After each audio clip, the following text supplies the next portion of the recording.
Andy Lynch, fund manager in European equities at Schroder Investment Management.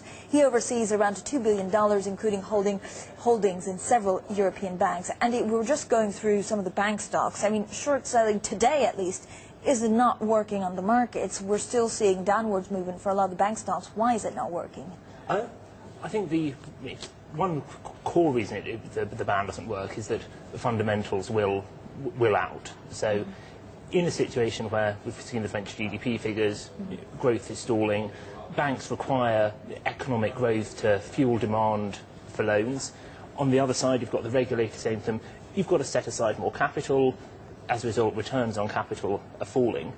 Those fundamentals aren't changed by the regulator saying, no, you can't short sell these particular shares. And over the long term, fundamentals is what matters. And what exactly is going on in the markets? Because it seems that a lot of traders are actually unwinding their position because over the last couple of months they thought that everything was rosier than it actually is. Yeah, I think if we wind back 2-3 months, the economic news wasn't great, but it was okay. And then incrementally the news has got worse and worse and worse.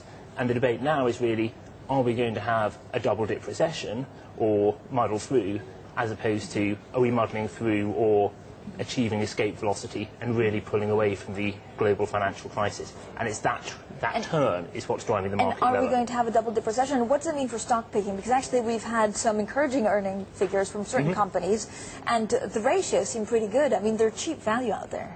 The valuations are cheap as long as the earnings estimates are somewhere near right. And my concern is that actually a lot of the earnings estimates are based on particular margins for a lot of companies achieving new sort of cyclical highs.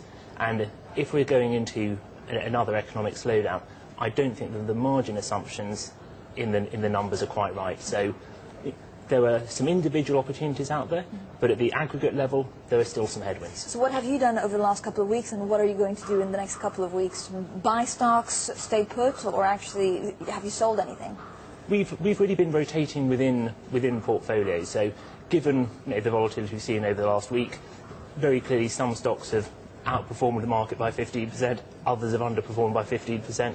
That gives the opportunity to say, well, actually, here's a business that is still good, but the upside to where we think fair value is now much less than the upside in another company we like just as much. And so we've been rotating within our portfolio, picking up things that we feel have been unjustly beaten up, and letting go of things that have actually held up very well through this crisis. Can you give me any kind of examples or any sectors that you're focusing on? At the sector level, we're still very keen on oil services. On a mid-term view, we think that the world is going to need more oil.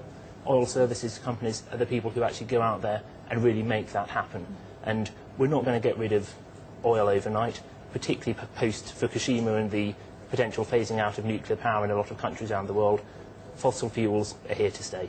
And actually, oil there at $84 a barrel. In terms of what we're expecting from the UK, I mean, it seems incredible. This is a country that is now considered a safe haven, although the debt to GDP ratio is far higher than any Eurozone country.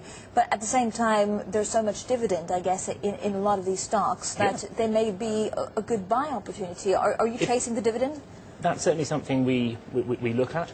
But when looking at the dividends, two things to say. Make sure they're covered by cash flow as well as the reported earnings, because dividend is cash leaving a company, so they've got to make sure that the cash is coming in from the operations, and also just make sure that ideally management have got a big stake in the company as well, then their interests are aligned with yours. And in 20 seconds, banks, buying or are you dumping them? I think selectively we're buying, so the ones we like are the ones that are smaller, domestically focused, haven't got the exposure really to the systemic problems, and are just doing small things in domestic markets which they understand well. So less risky. Absolutely. Andy, thank you so much. Andy Lynch there.